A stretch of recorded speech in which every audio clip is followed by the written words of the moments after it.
નમસ્કાર વિદ્યાર્થી મિત્રો, હું લઈને આવી ગયો છું તમારા માટે શોર્ટ નોટ્સ. ઓકે, ચેપ્ટર 1 રાસાયણિક પ્રક્રિયાઓ અને સમીકરણો, જે તમને બોર્ડની પરીક્ષા અને દ્વિતીય પરીક્ષા માટે પણ ઉપયોગી થશે. એવા ચુનિંદાઓ પ્રશ્ન લઈને આવ્યો છું કે જેની અંદરથી તમે ખાલી થોડું એવું વાંચી અને તૈયાર કરી શકો છો અને તમારા સારા એવા માર્ક્સ અને સારા એવી ટકાવારી બનાવી શકો છો. આપણા રોજિંદા જીવનની અંદર કઈ રાસાયણિક પ્રક્રિયાઓ થતી હોય છે વિદ્યાર્થી મિત્રો? તો અહીંયા લખેલું છે કે ઉનાળાની અંદર ઓરડાના તાપમાને દૂધને ખુલ્લું રાખવામાં આવે તો તેનું ફાટી જવું એ એક રાસાયણિક પ્રક્રિયા છે. લોખંડને કાટ લાગે છે એ પણ રાસાયણિક પ્રક્રિયા છે. દ્રાક્ષનું આથવણ થાય છે એ પણ રાસાયણિક પ્રક્રિયા છે. ખોરાકનું રંધાવું એ પણ રાસાયણિક પ્રક્રિયા છે. શરીરની અંદર ખોરાકનું પાચન થાય છે એ પણ રાસાયણિક પ્રક્રિયા છે. અને શ્વાસ લેવો એ પણ રાસાયણિક પ્રક્રિયા છે. વિદ્યાર્થી મિત્રો, મેગ્નેશિયમની પટ્ટીને હવાની અંદર સળગાવતા પહેલાં શા માટે સાફ કરવામાં આવે છે? તો જોઈએ, મેગ્નેશિયમ ખૂબ જ ક્રિયાશીલ ધાતુ છે. વિદ્યાર્થી મિત્રો, તમને ના ખબર હોય તો કહી દઉં. તેને હવાની અંદર ખુલ્લી રાખતા તેની બહારની સપાટી પર MgOH એટલે કે મેગ્નેશિયમ ઓક્સાઇડનું નિષ્ક્રિય પડ લાગી જાય છે, જે તેને રક્ષણ આપે છે બીજે કોઈ અન્ય કહીએ તો ક્રિયા કરવાથી. આથી કાચ પેપર વડે સાફ કરવાથી મેગ્નેશિયમની પટ્ટી સરળતાથી ઓક્સિજન સાથે પ્રક્રિયા કરે છે. ઓકે, નોંધ છે કે મેગ્નેશિયમની પટ્ટી જગારા મારતી પ્રજ્વલિત સફેદ જ્યોતથી સળગે છે અને સફેદ પાવડર એટલે કે મેગ્નેશિયમ ઓક્સાઇડની અંદર પરિવર્તિત થાય છે. આપણે કેવી રીતે જાણી શકીએ કે રાસાયણિક પ્રક્રિયા થઈ છે અથવા તો રાસાયણિક પ્રક્રિયા દરમિયાન કેવા કેવા ફેરફારો થાય છે? તો વિદ્યાર્થી મિત્રો, 4 ફેરફારો થાય છે. રંગ પરિવર્તન થાય છે. ઓકે, કાળો હોય તો ધોળો થાય ને ધોળો હોય તો લાલ થાય ને લાલ હોય તો પીળો થાય ને પીળો હોય તો વાદળી થાય. ઓકે, જસ્ટ મજાક, જોક્સ. અવસ્થાની અંદર પરિવર્તન થાય. ઓકે, પાણી હોય તો ધન થાય, ધન હોય તો ધન એટલે પૈસા નહીં. ઓકે, પાણી હોય તો ધન થાય, નહીંતર મારી પાસે જાદુ હોય તો હું પાણીને ધન બનાવી દઉં. ચલો, જોક્સ ઓફ પાર્ટ. તાપમાનની અંદર પરિવર્તન અને વાયુની અંદર ઉદ્ભવ થાય છે. ઓકે, પેટની અંદર ગડબડ થાય ને ત્યારે વાયુ ઉદ્ભવે, એ નહીં હો, એ અલગ વાયુ. આ તાવર.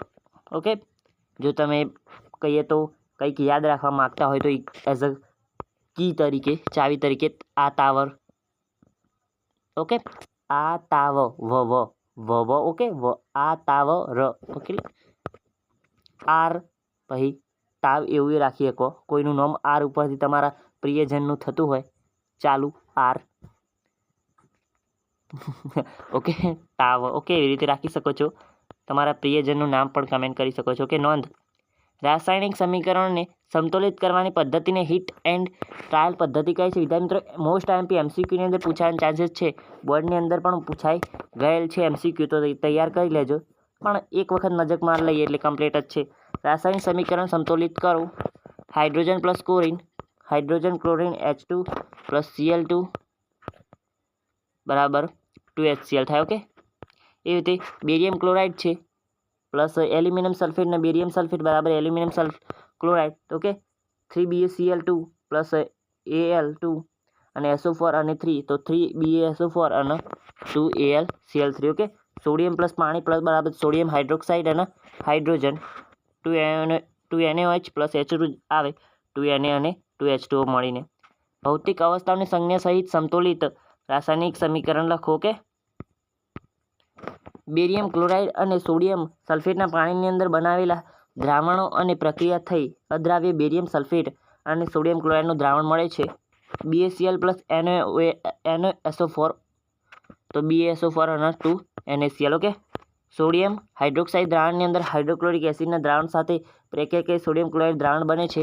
પાણી ઉત્પન્ન કરે છે. ઓકે, NaOH પ્લસ HCl બરાબર NaCl અને H2O. ઓકે, આવી રીતે આવે. સંયોગીકરણ પ્રક્રિયા એટલે શું? ઉદાહરણ આપી સમજાવો. તો સંયોગીકરણ એવી પ્રક્રિયા કે જેમાં બે કે તેથી વધુ પ્રક્રિયકોમાંથી એક જ નિપજનું નિર્માણ થાય છે, તેને સંયોગીકરણ પ્રક્રિયા કહે છે. ઓકે, ઉદાહરણ તરીકે CaO પ્લસ H2O બરાબર COH પ્લસ ઉષ્મા, કળી ચૂર્ણો અને ફોડેલો ચૂર્ણો. ઓકે, કેલ્શિયમ ઓક્સાઇડ અને પાણી સંયોજાઈને કેલ્શિયમ હાઇડ્રોક્સાઇડ બને છે. C પ્લસ O2 બરાબર CO2, H2 પ્લસ O2 બરાબર H2O. ઓકે, ઉષ્માક્ષેપક પ્રક્રિયા એટલે શું? ઉદાહરણ દ્વારા સમજાવો. CaO પ્લસ H2O બરાબર COH ટ્વાઇસ પ્લસ ઉષ્મા, તો એવી પ્રક્રિયા કે જેમાં નિપજોના નિર્માણ સાથે ઉષ્મા મુક્ત થાય છે તેને ઉષ્માક્ષેપક રાસાયણિક પ્રક્રિયા કહે છે. કેલ્શિયમ ઓક્સાઇડ ખૂબ જ ઉગ્ર રીતે પાણી સાથે પ્રક્રિયા કરે અને ફોડેલો ચૂનો બનાવે જેને પુષ્કળ પ્રમાણની અંદર ઉષ્મા ઉત્પન્ન કરે છે. ઓકે, CH4 + 2O2 બરાબર CO2 અને 2H2 કે એવી રીતે બનશે. આગળની પ્રક્રિયા છે.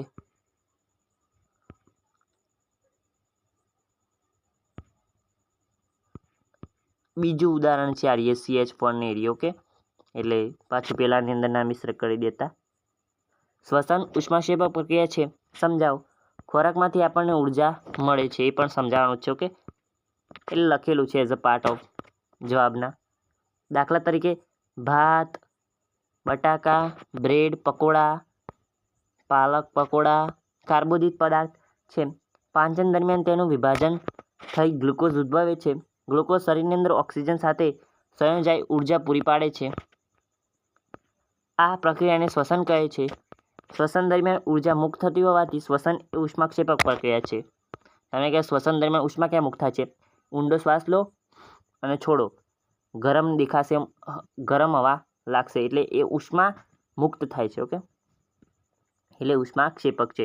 C4 આ C6H12O6 okay plus C6O2 acquire એટલે કે દ્રાવણ સ્વરૂપે પ્લસ 6CO2 દ્રાવણ સ્વરૂપે અને 6H2O લિક્વિડ સ્વરૂપે પાણી તરીકે મળે અને ઉર્જા પણ મુક્ત થાય છે. સાથે સાથે વનસ્પતિ દ્રવ્યનું વિઘટન થઈ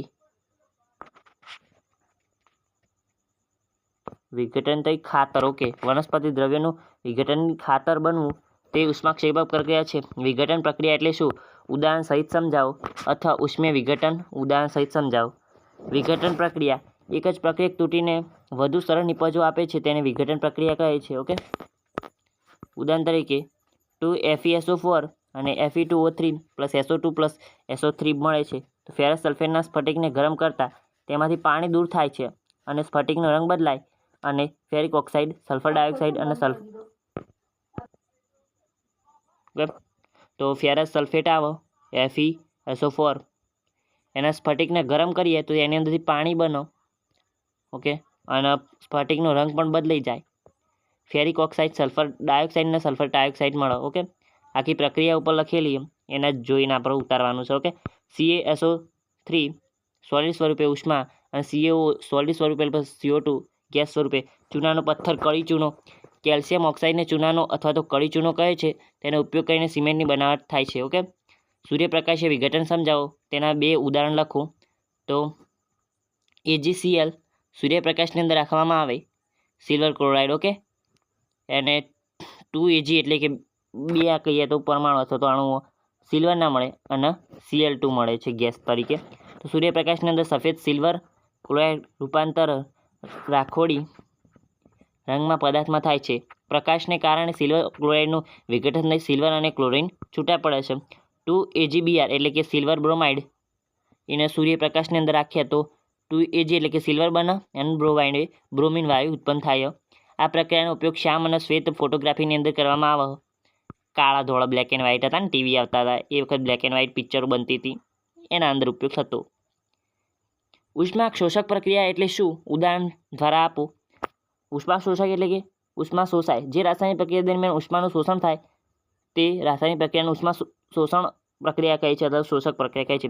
CaCO3 ઉષ્મા આપવાથી CaO1 + CO2 બને છે. ઓકે, અને જો તમારે ઉષ્માક્ષેપકનું ઉદાહરણ લખવું હોય તો આના લખી શકાય. CaO + CO2 બેને મિક્સ કરીએ તો CO3+ ઉષ્મા બનો. ઓકે, આર્ય ઉષ્માક્ષેપ આના આગળ લાવી દઈએ તો જવાબની અંદર મળશે ઉષ્માક્ષેપક મળી જશે. ઓકે, એટલે એક જ ઉદાહરણ 2 કોમ થઈ જાય. FeSO4 ઉષ્મા Fe2O3 સોલિડ સ્વરૂપે +SO2 અને SO3 મળશે. 2AgCl 2Ag + Cl2. ઓકે, પદાર્થ Xનું દ્રાવણ દોડવા માટે વપરાય છે. પદાર્થ Xનું નામ અને સૂત્ર લખો. Calcium oxide CaO. જે પદાર્થ Xની પાણી સાથે પ્રક્રિયા CO + H2O CaOH ટ્વાઇસ. વિસ્થાપન પ્રક્રિયા એટલે શું? ઉદાહરણ આપો. તો જે રાસાયણિક પ્રક્રિયા દરમિયાન વધુ સક્રિય તત્વ એ ઓછા સક્રિય તત્વને તેના સંયોજનની અંદરથી વિસ્થાપિત કરે છે તેને વિસ્થાપન પ્રક્રિયા કહેવાય છે.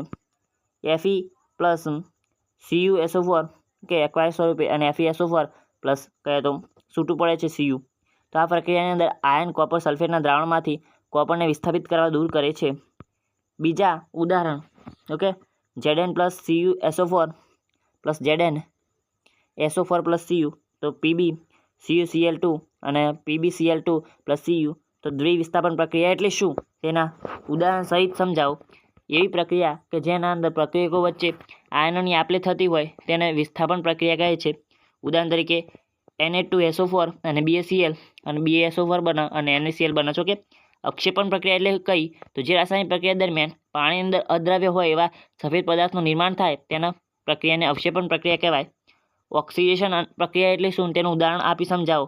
તો જો પ્રક્રિયા દરમિયાન અથવા તો હાઇડ્રોજન દૂર થાય અથવા પદાર્થમાંથી ઓક્સિજન મેળવે અથવા તો હાઇડ્રોજન દૂર થાય તેનું ઓક્સિડેશન પ્રક્રિયા કહેવાય છે. 2Cu + O2 બરાબર CuO બને છે એ પ્રક્રિયા છે એટલે કે ઓક્સિજન મેળવે છે. કોપરની અંદર ઓક્સિજન મેળવાય કોપર ઓક્સાઇડ બને છે અને તે કાળા રંગનું હોય છે. આ પ્રક્રિયા ઓક્સિડેશન પ્રક્રિયા કહે છે. કે આ કાળા રંગનું હોય છે યાદ રાખજો. કે રેડિક્શન પ્રક્રિયા એટલે શું તેનું ઉદાહરણ આપો. તો જો પ્રક્રિયા દરમિયાન ઓક્સિજન ગુમાવે તો તેનું રિડક્શન થયું તેમ કહેવાય. તો CuO + H2 બરાબર Cu અને H2O. કે કોપર ઓક્સાઇડ એ હાઇડ્રોજન સાથે પ્રક્રિયા કરે છે અને કોપર અને પાણી બને છે. આ રિડક્શન પ્રક્રિયા કહેવાય છે અને કોપર આ પ્રક્રિયાને અંતે કથ્થાઈ રંગની અંદર ફેરવાઈ જાય છે. રેડોક્સ પ્રક્રિયા એટલે શું ઉદાહરણ આપી સમજાવો. જે રાસાયણિક પ્રક્રિયા દરમિયાન ઓક્સિડેશન પ્રક્રિયા અને રિડક્શન પ્રક્રિયા બંને પ્રક્રિયા થતી હોય તો તેને રેડોક્સ પ્રક્રિયા કહે છે. CO + H2 બરાબર Cu + H2O. ઓકે, કોપર ઓક્સાઇડની અંદરથી ઓક્સિજન દૂર થાય છે જે રિડક્શન પ્રક્રિયા છે અને હાઇડ્રોજન ઓક્સિજન મેળવે છે એટલે તે ઓક્સિડેશન પ્રક્રિયા છે. આથી ઓક્સિડેશન અને રિડક્શન બંને પ્રક્રિયા થતી હોવાથી રેડોક્સ પ્રક્રિયા કહેવાય છે. ઓકે, ક્ષારણ પ્રક્રિયા એટલે શું તેના ઉદાહરણ આપો. તો જ્યારે ધાતુ પર તેની આસપાસના પદાર્થ જેવો ભેજ, એસિડ વગેરે અસર થાય ત્યારે તેનું ક્ષરણ થયું તેમ કહેવાય છે અને આ પ્રક્રિયાને ક્ષારણ કહે છે. ઉદાહરણ તરીકે લોખંડ પર કથ્થાઈ રંગના પાવડરનું સ્તર, ચાંદી પર કાળા રંગનું સ્તર, તાંબા પર લાગતું લીલા રંગનું સ્તર. નોંધ: ક્ષારણને લીધે મોટર કાર, પુલ, લોખંડ, જહાજ વગેરેને નુકસાન થાય છે. આ ગંભીર સમસ્યા છે. ખોરાપણું, તેલ અથવા ચરબીનું ઓક્સિડેશન થાય છે ત્યારે તે ખોરું થઈ જાય છે અને તેની વાસ તથા સ્વાદ બદલાઈ જાય છે. આ પ્રક્રિયાને ખોરાપણું કહેવાય છે. અટકાવવાના ઉપાયો: તો એન્ટીઓક્સિડન્ટ પદાર્થો ઉમેરવા, હવાચુસ્ત બંધ પાત્રની અંદર રાખવાથી. ચિપ્સનું ઓક્સિડેશન અટકાવવા માટે બેગની અંદર નાઇટ્રોજન વાયુ ભરાય છે. કોઈ બેસ્ટ ઓફ લક. ઓકે, મેં સરસ મજાની શાયરી છે લખેલી. ઓકે, મારા સમયની છે એટલે મેં આ બધા નોટ્સ મેં બનાવતો હતો ને જાતે જ બનાવેલા. ઓકે, એ વખત લખેલી સરસ મજાની છે.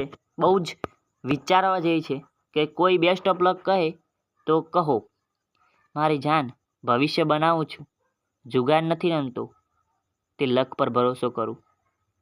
સો બેસ્ટ ઓફ વર્ક. તમારા કામ ઉપર ભરોસો કરવાનો. ઓકે, આ થોડું મોટિવેશન માટે મેં લખેલું હતું. તમને ગમે તો રાખજો, નહીં તો અહીંયાથી ઇરેઝ કરી દેજો, જતું રહેશે. નો વે.